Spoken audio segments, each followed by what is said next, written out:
Pansit So, ba ito to? yung gawang Bicolano na pansit noodles. Ito yung smoked pansit noodles. Okay. So, pwede siyang, kilala siya sa ginagamit sa pansit gisado. Alright. So, kahit anong klaseng luto, basta ito yung noodles na gagamitin mo, masarap siya. Wow. Kasi smoked pansit noodles siya. Okay, next. Tart, gawa sa pili nut, na ang pili nut ay tawag dito, tumutubo lang sa Bicol region. Okay.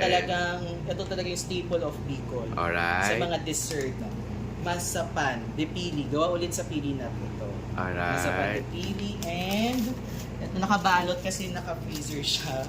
Tawag dito, inulukan at pinangat. So kung sinong familiar sa tawag dito sa laing, parang siyang laing pero merong laman. Alright. So ang pinangat ay gawa sa dried fish na may gata. Okay. Ang inulukan gawa naman sa crab meat na may gata. Alright. So parang siyang laing na may ganon. Wow. So itong dalawa ay spicy flavor. Salamat. So kailangan po siyang naka-freezer palagi. Oo. Kasi gata.